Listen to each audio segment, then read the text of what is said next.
Welcome to వార్తా 9 ముందుగా headlines చూద్దాం. వరదల పునరుద్ధరణపై మంత్రివర్గంలో సమీక్ష, పంటల నష్టపరిహారంపై కేబినెట్ లో చర్చలు, అమరావతిలో సీఎం చంద్రబాబు కేబినెట్ మీటింగ్, రాష్ట్ర ఖజానా పరిస్థితులపై చర్చించిన కేబినెట్.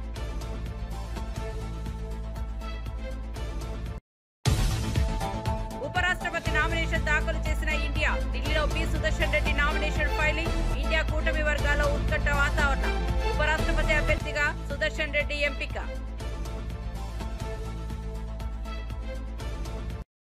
యూరియా సరఫరాపై రాష్ట్రం తప్పుడు ప్రచారం చేస్తోందన్న కిషన్ రెడ్డి, రైతుల అపోహలు మానాలని హెచ్చరించిన కిషన్ రెడ్డి, యూరియా పంపిణీ కేంద్రం బాధ్యతేనని వ్యాఖ్య, ప్రజాస్వామ్య విలువలు కాపాడాలని సూచించిన కిషన్.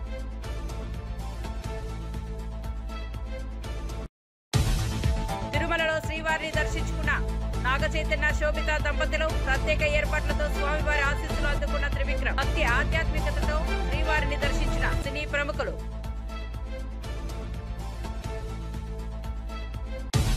వివరాల్లోకి వెళ్తే అమరావతి సచివాలయంలో ముఖ్యమంత్రి చంద్రబాబు నాయుడు మంత్రివర్గ సమావేశానికి అధ్యక్షత వహించారు. ఈ సమావేశంలో వరదల కారణంగా నష్టపోయిన ప్రాంతాల పునరుద్ధరణ, రైతులకు తక్షణ సాయం, పంటల నష్టపరిహారం వంటి అంశాలు ప్రధానంగా చర్చకు వచ్చాయి. అదనంగా విద్య, ఆరోగ్యం, పరిశ్రమల విస్తరణ, సంక్షేమ పథకాల అమలు పరిస్థితులు సమీక్షించబడ్డాయి.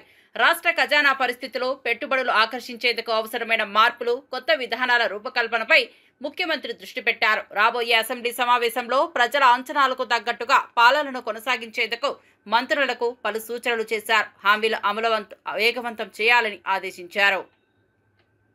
ఇండియా కూటమి తరపున ఉపరాష్ట్రపతి అభ్యర్థిగా మాజీ న్యాయమూర్తి జస్టిస్ బి సుదర్శన్ రెడ్డి ఢిల్లీలో నామినేషన్ దాఖలు చేశారు. ఈ కార్యక్రమంలో కాంగ్రెస్ అధ్యక్షుడు మల్లికార్జున ఖర్గే, సోనియా గాంధీ, రాహుల్ గాంధీ పాల్గొన్నారు. అభ్యర్థి ఎంపికతో ఇండియా కూటమి మైనార్టీలు, బీసీ వర్గాల మద్దతు పొందాలని లక్ష్యంగా పెట్టుకున్నట్లు తెలుస్తోంది. ఈ అభ్యర్థి ఎంపికతో ఎన్నికల్లో కొత్త సమీకరణలు వెలుగులోకి వచ్చే అవకాశం ఉంది. రాజకీయ వర్గాల్లో ఉత్కంఠ నెలకొంది. కాంగ్రెస్ పార్టీ ఈ నిర్ణయం ద్వారా తమ కూటమిని మరింత బలపరిచే ప్రయత్నం చేస్తున్నట్లు భావిస్తున్నారు.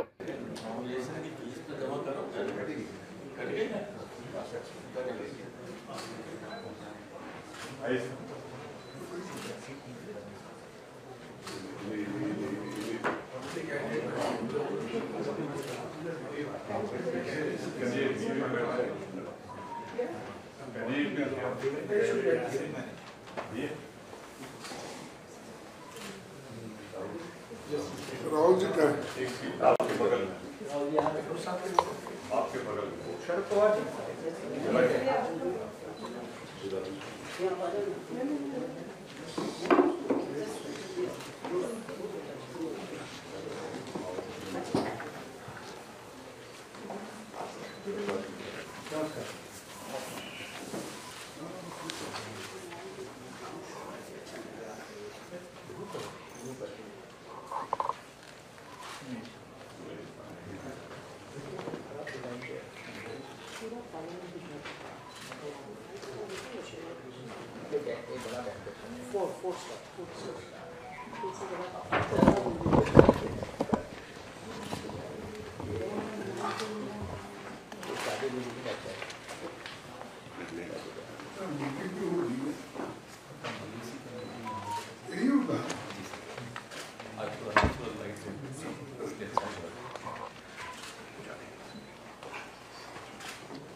शुरू मारो सर।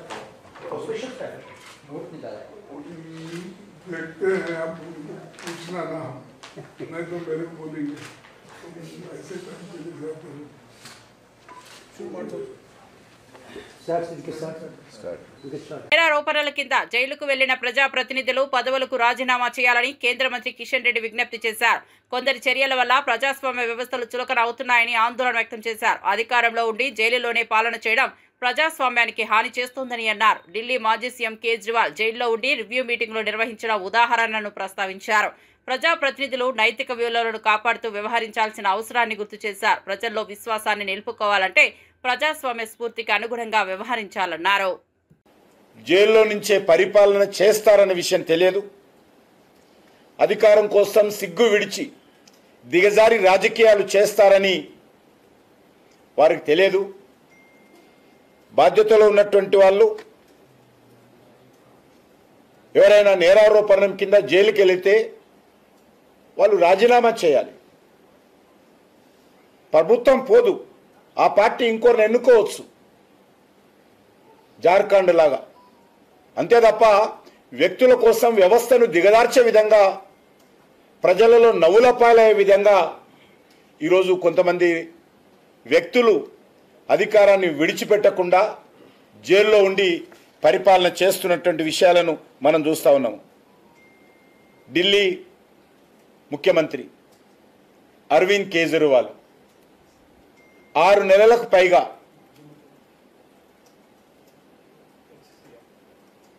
ఢిల్లీ ముఖ్యమంత్రి ఆ రోజు చెప్తున్నారు, ఢిల్లీ ముఖ్యమంత్రిగా ఉన్నటువంటి అరవింద్ కేజ్రీవాల్ ఆ రోజు 6 నెలలకు పైగా జైల్లో ఉన్నప్పుడు జైల్లోనే రివ్యూ మీటింగులు పెట్టేవాడు. ఐఏఎస్ ఆఫీసర్సు, ఐపీఎస్ ఆఫీసర్సు జైల్లోకి వెళ్ళి ఆయన ఆదేశాలు తీసుకునే వాళ్ళు అక్కడ సమీక్ష సమావేశాలు పెట్టేవారు.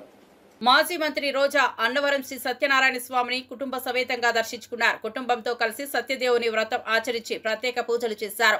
ఆలయ వేద పండితులు ఆమెకు వేద ఆశీర్వచనాలు అందజేశారు. రాజకీయాల బిజీ షెడ్యూల్ మధ్యలో కుటుంబంతో కలిసి ఆలయ దర్శనం చేసిన రోజా ఆధ్యాత్మిక క్షణాలను ఆస్వాదించారు. ఈ సందర్భంగా ఆలయ పరిసరాల్లో భక్తులు, అభిమానులు ఆమెను కలిసి సెల్ఫీలు తీసుకున్నారు. ఆలయ అధికారులు ప్రత్యేక ఏర్పాట్లు చేశారు. రోజా భక్తితో స్వామి ఆశీస్సులు కోరుతూ ప్రార్థనలు చేశారు.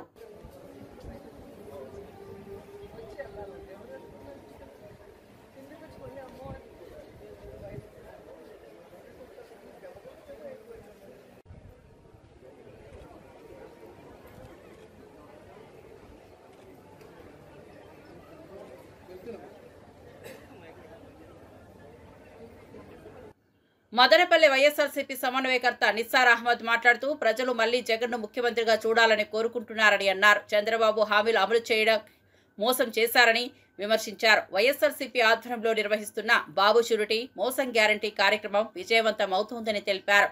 ప్రజలు జగన్ పాలన పట్ల నమ్మకం ఉంచారని, సంక్షేమ పథకాల ద్వారా లబ్ధి పొందుతున్నారని నిస్సార్ అన్నారు. బాబు మోసాలను ప్రజలు మర్చిపోరని వ్యాఖ్యానించారు. అందరికీ నమస్కారం. ఈరోజు రీకాలింగ్ చంద్రబాబుస్ మేనిఫెస్టో ప్రోగ్రాంలో భాగంగా మేము వచ్చిందులో ఈరోజు మదనపల్లి రూరల్ మండలం, అదేవిధంగా బసినకొండ పంచాయతీ మార్నింగ్ పూట మేము పోయేసిందులో కొండామరి పంచాయతీలో కూడా కంప్లీట్ చేసుకోవడం. ఈరోజు వచ్చిందులో బసినకొండ పంచాయతీలో సర్పంచ్ గారి ఆధ్వర్యంలో ఇక్కడ వచ్చిందులో ఎంపీపీ వెలుగు చంద్ర గారు, అదేవిధంగా మన బావజాన్ గారు, అదేవిధంగా మన కన్వీనర్ వచ్చిందును మన కరుణాకర్ రెడ్డి గారు, మన తట్టి శ్రీనివాస్ రెడ్డి గారు, ప్రతి ఒక్కరూ ఇంకా వైఎస్ఆర్ శ్రేణులందరూ ఇక్కడ వచ్చేసి కౌన్సిలర్లు, తర్వాత సర్పంచెస్ అందరూ వచ్చేసి ఇక్కడ గడప గడపకు తిరిగి ప్రజల గడప గడపకు తిరిగేదాన్ని కూడా మేమందరూ పూనుకున్నాము. ఈ తిరగడం మేము ముఖ్య ఉద్దేశం ఏమంటే ఏ విధంగా ఈ గవర్నమెంట్ మాట తప్పి ఏ రకంగా పెత్తందారుల సైడ్ నిలబడిందో ఆ రోజు వచ్చిందని మేము ముందే చెప్పారు జగన్మోహన్ రెడ్డి గారు, పెత్తందారుల పక్కన నిలబడే ప్రభుత్వం అది అని. అది నిజంగా ఈ రోజు నిజమైంది. ఎక్కడ చూసినా పెత్తందారుల కోసం పోలవరం ప్రాజెక్ట్ అని చెప్పింది, అమరావతి అని చెప్పేసిందను దాని మీద కాన్సన్ట్రేట్ చేస్తూ ఇక్కడ ప్రజలకు పేద ప్రజల గురించి వాళ్ళ అభివృద్ధి గురించి టోటల్ విస్మరించేసింది. నానా ఇబ్బందులు ప్రజలు పడతా ఉన్నారు. ఇక్కడ వీళ్లు లేరు, వాలంటీర్ వ్యవస్థ లేదు, ఏ రకంగా కూడా వాళ్ళ బియ్యాలు వచ్చేదని ముందు డోర్ డెలివరీ వచ్చేదని ప్రతి ఒక్కరు వెహికల్స్ వచ్చి ఇక్కడ ఇచ్చేది. ఈ రోజు వీళ్ళందరూ స్టోర్ల కాడికి పోయేసి ఆడ పడిగాపులు కాసిన పరిస్థితి అయిపోతా ఉంది. వాళ్ళు చెప్పిన టయానికి పోవాలా, ఉండంటే తీసుకోవాలా, లేదంటే లేదు అయిపోయినా వెళ్ళిపోవాలా, అట్లా ఇబ్బందులు పడతా ఉంటారు. రోడ్ల పరిస్థితి దారుణంగా ఉంది. ఇప్పుడు నేను అదే అడుగుతున్నా, ఈ ప్రభుత్వం వచ్చిన తర్వాత మన వైఎస్ జగన్మోహన్ రెడ్డి గారు పరిపాలన 5 సంవత్సరాల్లో ప్రతి విలేజెస్ కూడా తార్ రోడ్ వేసాం. దగ్గర ఓటింగ్ కాల్ సంవత్సరం అవుతుంది ఈ ప్రభుత్వం వచ్చి. ఒక్క తార్ రోడ్ అయినా ఏ విలేజ్ కైనా ఒక్క తార్ రోడ్ అయినా వేస్తారని ప్రశ్నిస్తాను. ఎక్కడ కూడా ఏమీ లేదు. కేవలం పెత్తందారుల పక్షాన నిలబడి వాళ్ళ లబ్ధి కోసం అమరావతి తప్ప వేరే అజెండానే లేదు, పోలవరం తప్ప వేరే అజెండానే లేదు. ప్రజలు ఎట్లా బతుకుతా ఉన్నారు, ఏం చేస్తా ఉన్నారు అనేది ఏమి ఇదే లేదు. కేవలం అధికారంలో ఉన్నా అధికారంలో లేకపోయినా ప్రజల పక్షాన నిలబడే పార్టీ వచ్చి వైఎస్ జగన్మోహన్ రెడ్డి గారే వైఎస్ఆర్సీపీ పార్టీని.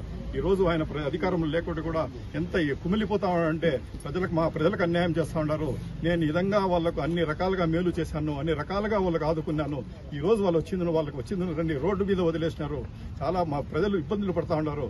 మీరు పోయి ప్రజలకు చెప్పండి ఏ రకంగా వాళ్ళు మోసపోయినారు, ఏ రకంగా వాళ్ళు తప్పుడు వాగ్దానాలు చేసి మయమర్చి ప్రజలకు మోసం చేసి ఈ రోజు ఓట్లు తీసుకుని ఈ రోజు వచ్చిన తర్వాత టోటల్ విస్మరించేసినారు. ఇదంతా పోయి చెప్పే బాధ్యత మీ మీద ఉంది అని చెప్పి ఆయన మన భుజస్కంధాల మీద బాధ్యత పోతున్నారు. అందువల్ల ప్రతి కార్యకర్త ఇక్కడ అదే పనిగా పోయి ప్రతి గడపకు పోయేసును ఏ రకంగా ఈ ప్రభుత్వం అన్యాయం చేస్తోంది ప్రజలకు అని చెప్పి మనము 100% వాళ్ళకి అవగాహన కల్పిస్తే 100% ఇంక మీదట వాళ్ళు వచ్చిన సుపరిపాలనని తొలెడుకొని మళ్ళా మీ దగ్గరికి వస్తారు. అప్పుడు మీరు మళ్ళా తిరిగి మోసపోకుండా వచ్చిన వెంటనే మీకు ఒక నమస్కారం మీ నుండి పోండి అని చెప్పేటట్టు మీరు ఉండాల. దానికోసం అవగాహన కల్పించేదానికే మేమందరూ ఈరోజు వైఎస్ఆర్ శ్రేణులు అందరూ ఇక్కడ వచ్చేస్తున్నాము. గడపకు మన సెంట్రల్ ఆఫీస్ దీని ప్రకారం వాయిస్ ప్రకారం మేమందరూ ఇక్కడ తిరుగుతా ఉన్నాము. ఈ రోజు మనం వచ్చేది మండల్ లెవెల్లో కంప్లీట్ చేసుకున్నాము, కాన్స్టిట్యున్సీ లెవెల్లో కంప్లీట్ చేసుకున్నాము. ఇప్పుడు మున్సిపల్ వార్డ్స్ లోను గ్రామ పంచాయతీలో కూడా మేము టేకప్ చేయడం జరుగుతూ ఉంది. ఖచ్చితంగా ప్రతి ఒక్కరు ఇది చేసి ఈరోజు కార్యకర్తలదే బాధ్యత. కార్యకర్తలు ప్రతి ఒక్కరూ పోయి అవగాహన కల్పిస్తే ఇంకా రాబోయే దినాల్లో జగన్మోహన్ రెడ్డి 2.0 గాని వచ్చిందంటే కార్యకర్తలకే పెద్ద పీటేస్తారు. కార్యకర్తలకు మంచి జరుగుతుంది, ప్రజలకు మంచి జరుగుతుంది. పేదల పక్షాన నిలబడే పార్టీ వైఎస్ జగన్మోహన్ రెడ్డి, వైఎస్ఆర్సీపీ పార్టీనే వైఎస్ జగన్మోహన్ రెడ్డి గారే. కాబట్టి ప్రజలందరినీ గుర్తుపెట్టుకోవాలా. ఖచ్చితంగా ఈ రోజు మనకు అంధకారం ఉంది, తిరిగి జగన్మోహన్ రెడ్డి గారు తిరిగి వస్తారు. మనకు ఆ సూర్యుడు మళ్ళా ఉదయిస్తాడు, మన బాధలన్నీ తీరుతాయని చెప్పి సమయం తెలుపుకుంటూ ప్రతి ఒక్కరూ దీంట్లో పాలు పంచుకోవాలని చెప్పి ఈ సందర్భంగా కోరుకుంటూ అందరూ గడపడకు తిరగాలని చెప్పి డిమాండ్ కోరుకుంటాం. రాష్ట్ర ప్రభుత్వం యూరియా సరఫరాపై తప్పుడు ప్రచారం చేస్తోందని కేంద్ర మంత్రి కిషన్ రెడ్డి మండిపడ్డారు. రైతుల్లో అపోహలు సృష్టించడం మానాలని సూచించారు. యూరియా సరైన రీతిలో పంపిణీ చేస్తామని కేంద్రం బాధ్యత వహిస్తోందని స్పష్టం చేశారు. ప్రభుత్వాలను కాపాడే నేతలకు నైతిక విలువలు ఉండాలని అన్నారు. లోక్సభలో బిల్లులు కూడా ఈ విలువల కోసం పెట్టామని గుర్తు చేశారు. కేటీఆర్ లేవనెత్తిన యూరియా అంశంపై స్పందిస్తూ రైతులపై ప్రత్యేక ప్రేమ ఉన్నట్లు చూపించడం సరైంది కాదన్నారు. ప్రజాస్వామ్యాన్ని దెబ్బతీసే చర్యలు మానుకోవాలని సూచించారు. రాష్ట్రంలోనే కాదు అనేక రాష్ట్రాల్లో కూడా కొంత సమస్య వచ్చింది. దానికి కొన్ని మన చేతుల్లో ఉండవు, అంతర్జాతీయంగా మనం ఇంపోర్ట్ చేసుకుంటున్నాం. ఇది రైతులకు ఎప్పటికప్పుడు సర్ది చెప్పి వాళ్ళు వాడుతున్నటువంటి యూరియాను సరిగ్గా ఉపయోగించుకోవడము, ఎవరు స్టోర్ చేయకుండా ప్రయత్నం చేయడము, దారి మళ్ళకుండా ప్రయత్నం చేయడము అందరం చూసుకోవాలి. ఇది తెలంగాణలో ఎందుకు ఎక్కువ జరిగిందంటే తెలంగాణ మంత్రులు ప్రతిరోజు యూరియా లేదు అని చెప్పి అడ్డగోలుగా మాట్లాడడంతో చాలామంది అక్రమంగా స్టోర్ చేసుకుంటున్నటువంటి పరిస్థితి మనం చూస్తూ ఉన్నాం. కాబట్టి ఎంతైతే కమిట్మెంట్ ఉందో ఈ సంవత్సరం కూడా ఎంతైతే రాష్ట్ర ప్రభుత్వం ముందు మనకు అడిగిందో అంత యూరియా ఈరోజు ఇవ్వాలనేటువంటి నిర్ణయం కేంద్ర ప్రభుత్వం నిన్న మాట్లాడినప్పుడు తీసుకున్నారు. అంత యూరియా తప్పకుండా కాంగ్రెస్ పార్టీ ప్రభుత్వం అడిగినా అడగకపోయినా తప్పకుండా ఇస్తాము. డిస్ట్రిబ్యూషన్ కావాల్సినటువంటి ఎరువులు అందుబాటులో పెట్టాల్సినటువంటి బాధ్యత కేంద్ర ప్రభుత్వం. తప్పకుండా మేము అందుబాటులో పెడతాము, మీరు సక్రమంగా డిస్ట్రిబ్యూషన్ చేయండి అనే విషయాన్ని ఈ సందర్భంగా మనం చేస్తాము. మేము యూరియా ఇస్తే సపోర్ట్ చేస్తాం, చిన్నపిల్లలు ఆట ఉండవు. ఏదో మాకు రైతుల మీద ఆయన ప్రేమ లేనట్టు, ఆయనకే ప్రేమంతా ఉబ్బికొస్తున్నట్టు మాట్లాడితే ఎట్లా? ఆయన మధ్యలో ఆయన ఏంది? ఆయన స్టేట్లో ఉన్నాడా సెంట్రల్లో ఉన్నాడా? ఇచ్చేది మేము, వాడు ఉపయోగించేది అక్కడ రైతులు. మధ్య నేనకెందుకు కూలుకుపాలు? విజయవాడలో సిఐఐ మహిళా విభాగం ఆధ్వర్యంలో కాన్క్లేవ్ జరిగింది. ఈ సమావేశంలో పలు రంగాల ప్రముఖులు మహిళలు అవకాశాలను వెతకకుండా సృష్టించుకోవాలని పిలుపునిచ్చారు. అన్ని రంగాల్లో మహిళలు అగ్రస్థానంలో నిలవాలనే ఆకాంక్ష ఉన్నా వాస్తవం భిన్నంగా ఉందని ఆవేదన వ్యక్తమైంది. ఇప్పటికే లింగ తేడా, సామాజిక అడ్డంకులు ఉన్నాయని గుర్తించారు. మహిళా నాయకత్వాన్ని పెంపొందించేందుకు సమాజం సహకరించాలని సూచించారు. సమావేశంలో మహిళా శక్తి ఆవిష్కరణ, సమాజంలో మార్పులపై చర్చలు జరిగాయి. Given an opportunity, ladies will make their own impact. But now these are the days, opportunities, అవకాశాల కోసం వెతకడం కాకుండా మన చుట్టూ ఉన్నటువంటి అవకాశాలని అంతిపుచ్చుకొని మనమే ఒక అవకాశాన్ని క్రియేట్ చేసుకోవాలి. ఈ సాంకేతిక ఆధునిక కాలంలో ఖచ్చితంగా ఇప్పుడు ఉన్నటువంటి సోషల్ మీడియాలో ఆ అవకాశాలు మెండుగా ఉన్నాయి.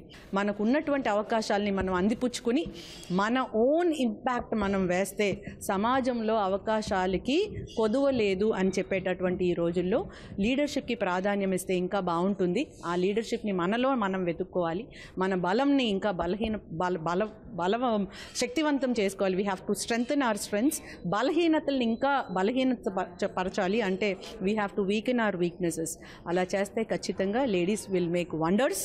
చాలా గొప్పగా చెప్పుకుంటాం, విమెన్ స్పేస్లోకి వెళ్ళారు, లేకపోతే చాలా పెద్ద పెద్ద కంపెనీస్కి విమెన్ సీఈఓస్గా ఉన్నారని చెప్తున్నా కూడా రియాలిటీ ఏంటంటే ఓన్లీ 12% వరకే విమెన్ కొంచెం లీడర్షిప్ రోల్స్లోకి వెళ్తున్నారు. ఒకటి జెండర్ బయాస్ అని ఉండొచ్చు, ఆడ మగ అనే తేడా ఉంటుంది.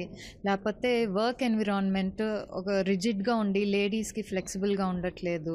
అలాగే ఫ్యామిలీ రెస్పాన్సిబిలిటీస్, లేకపోతే స్టీరియో టైప్స్ ఏంటంటే ఇంకా మనం మగవాళ్ళే అది కానీ మైండ్ సెట్ ఇంకా కొన్ని చోట్ల ఉంటుంది.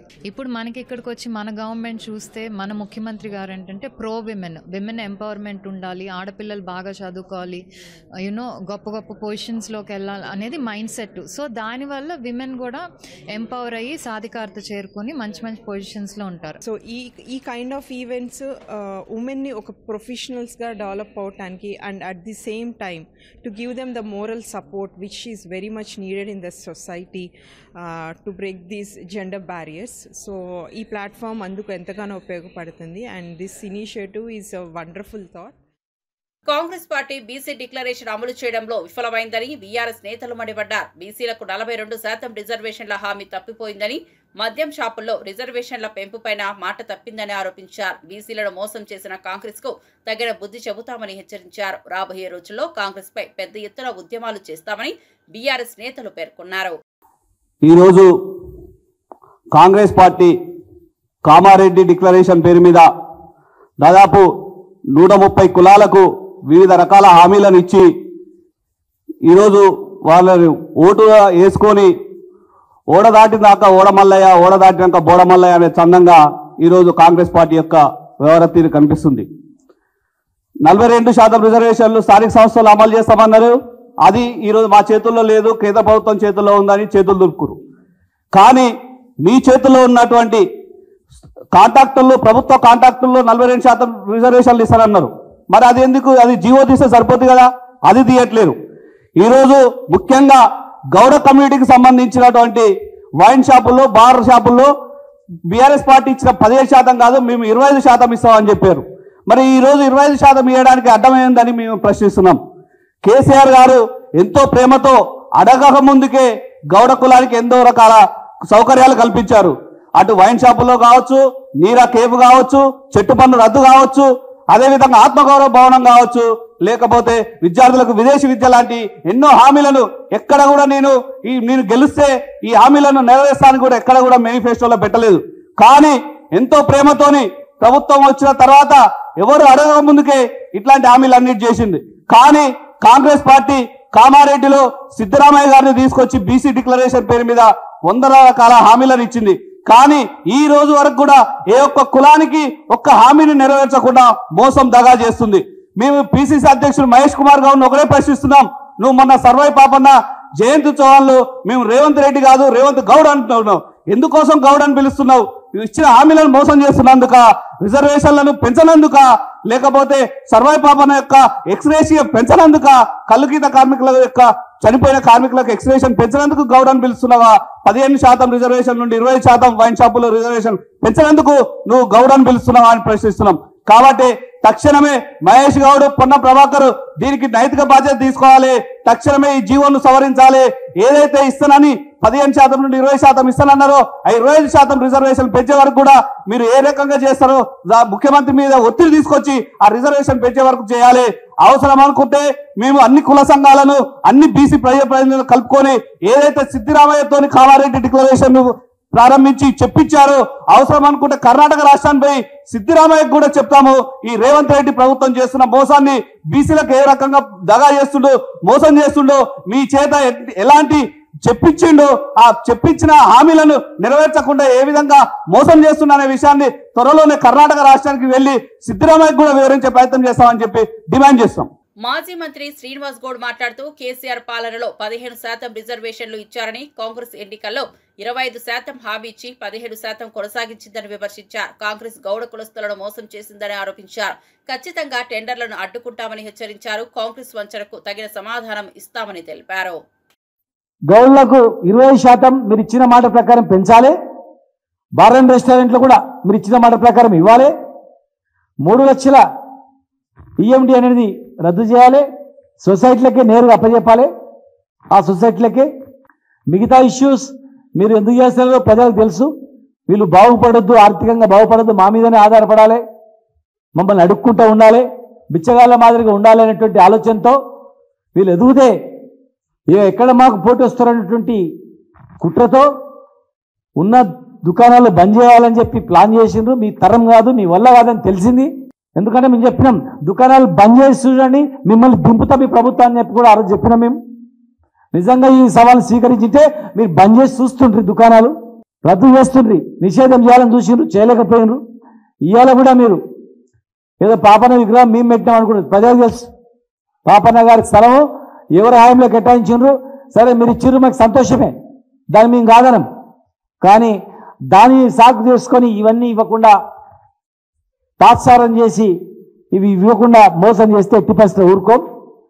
మీరు రద్దు చేయకపోతే, సొసైటీలకు ఇవ్వకపోతే, 3 లక్షల ఈఎండి రద్దు చేయకపోతే, 20% పెంచకపోతే ఖచ్చితంగా పెద్ద ఎత్తున ఉద్యమం చేస్తాం. మీరు ఎట్లా పెడతారో దుకాణాలు చూస్తాం, ఎట్లా యాక్షన్ పెడతారో చూస్తాం. ఖచ్చితంగా బరాబర్ అడ్డుకుంటాం. నువ్వు కలెక్టర్ ఆఫీస్లో పెట్టినా, ఎక్కడ పెట్టినా, నీవు ఎంతమంది పోలీసులను పెట్టినా బరాబర్ అడ్డుకుంటాం. దాని వెనుకలు ఉన్నటువంటి మొత్తం తీస్తాం మేము బయటికి. ఆ లిక్కర్ మాఫియాను కూడా తీస్తాం మేము. కేసులతో మమ్మల్ని భయపెట్టాలంటే మీ వల్ల కాదు. మేము కూడా సర్వాయి పాపన్న వారసులం. మేము టాటాకి చెప్పులకు భయపెట్టడం కాదు, ప్రాణాలకు తెగించి వృత్తి నుంచి వచ్చినటువంటి జాతిది. మర్యాదగా కేసులు బంద్ చేసి గౌడ కులస్తుల పైన దుకాణాలు తెరిపించి క్షమాపణ చెప్పి మీరు ఇచ్చిన ప్రకారం చెట్లు పెంచండి, డ్రిప్ చేయండి, కల్తీ లేకుండా చూడండి.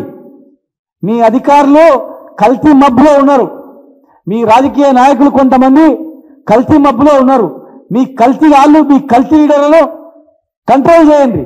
మీ కల్తీ గాళ్ళను కంట్రోల్ చేయకుండా కల్తీ పేరు కళ్ళు నిషేధిస్తామంటే ఊరుకోం చెప్తున్నా. ఎట్టి పరిస్థితుల్లో ఊరుకోం. మేము అల్లాటప్పలం కాదు. మేము ఖచ్చితంగా బరాబర్ చెప్పింది చేసి చూపిస్తాం. ప్రాణాలకు సైతం లెక్క చేయకుండా తెలంగాణ ఉద్యమంలో పాల్గొన్నటువంటి జాతులు ఇవన్నీ. ఉప ముఖ్యమంత్రిగా ఉన్నప్పుడు పవన్ కళ్యాణ్ సినిమా ప్రమోషన్స్ చేస్తూ అధికార దుర్వినియోగం చేశారంటూ మాజీ ఐఏఎస్ విజయ్ కుమార్ కేసు పెట్టడాన్ని గుంటూరు జిల్లా జనసేన అధ్యక్షుడు గాదె వెంకటేశ్వరరావు తప్పుపట్టారు. జగన్ అధికార దుర్వినియోగానికి సహకరించిన విజయ్ కుమార్ ఇప్పుడు పవన్ పై కేసులు పెట్టడం విడ్డూరంగా ఉందన్నారు. తాడేపల్లి స్క్రిప్ట్ ప్రకారమే మాట్లాడుతున్నారని మండిపడ్డారు. తిరుదాన్లు అనే కాన్సెప్ట్ తెర మీద తీసుకొచ్చినాడు నువ్వు కదా. నువ్వు ఇవాళ రాజకీయ అవతారం ఎత్తావు, మళ్ళా నువ్వు వచ్చి వాళ్ళ నీతులు చెప్తావా? హైకోర్టులో వేసిన పిటిషన్లో కూడా నువ్వేదో సత్యసంధుల్లాగా చెప్పుకొచ్చావు. వాలంటీర్లను పెట్టి ఆ వాలంటీర్ల ద్వారా సాక్షి పేపర్ని కొనిపించేటటువంటి విధానం తీసుకొచ్చి కొన్ని 100 కోట్ల ప్రభుత్వం సొమ్ముని సాక్షి పేపర్కి పంపించినప్పుడు ఉద్యోగం చేస్తున్నావు కదా, కనపడదా? మరి అదిరా బాబు దుర్వినియోగం అంటే. కానీ వాళ్ళ రాజకీయ నాయకుడు అన్నమాట రాజకీయం వేరు, ఆయన బ్రతుకు తెరువు వేరు. ఆయన బ్రతకాలంటే ఏదో ఒకటి చేసుకోవాలి. ఆ విషయం తెలిసిన వ్యక్తి కనుకనే సినిమాలు చేస్తున్నాడు. కానీ ఒక ఐఏఎస్గా ఏ రకంగా చేసావో నాకైతే అర్థం కావట్లా. కెలుక్కున్నావు నువ్వు. సిద్ధంగా ఉండు విజయ్ కుమార్, ఎంక్వైరీలు జరుగుతాయి. నువ్వు కూడా కోర్టు మెట్లు ఎక్కక తప్పదు, కేసులు ఫేస్ చేయక తప్పదు. ఎందుకంటే ఏ రకంగా నువ్వు, నీ పక్కన ఉన్నటువంటి 6 రోజులు ఉన్నటువంటి ధనంజయ రెడ్డి సంథింగ్ ఉన్నారు, మీరందరూ కూడా కలిసి ఏ రకంగా అవినీతి చేశారో వస్తుంది, త్వరలోనే వస్తుంది. ఎందుకు తొందరపడతావు? తిరుమలలో అక్కినేని నాగచైతన్య, శోభిత దంపతులు దర్శకుడు త్రివిక్రమ్ శ్రీవారిని దర్శించుకున్నారు. ఆలయ అధికారులు ప్రత్యేక ఏర్పాట్లు చేశారు. భక్తి ఆధ్యాత్మికతతో స్వామివారి ఆశీస్సులు అందుకున్నారు.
కొంచెం కెమెరా చూడండి సార్.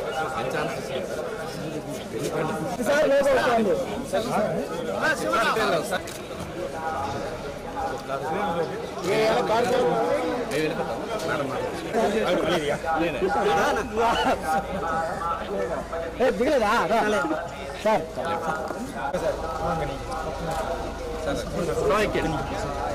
శ్రీ సత్యసాయి జిల్లా పుట్టపర్తిలో కెనరా బ్యాంక్ ఆధ్వర్యంలో గ్రామీణ స్వయం ఉపాధి శిక్షణ సంస్థను కలెక్టర్ చేతన ప్రారంభించారు. గ్రామీణ యువతకు ఉపాధి అవకాశాలు శిక్షణ అందించనుంది.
అనంతపురంలో మనకు రూల్ సిటీ ఉంది, కానీ ఈ సత్యసాయి జిల్లాకి హార్ట్ సిటీ రావడం చాలా గర్వకారణంగా, అది కూడా కెనరా బ్యాంక్ ద్వారా స్టార్ట్ చేయడం అనేది చాలా మేము గర్వకారణంగా ఉంది.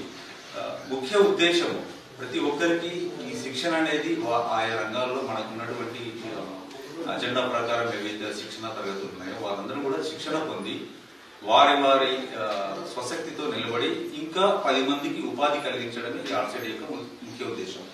మనం గమనించినటువంటి అయితే నిన్ననే మరిన్ని అప్డేట్స్ కోసం చూస్తూనే ఉండండి వార్తా 9.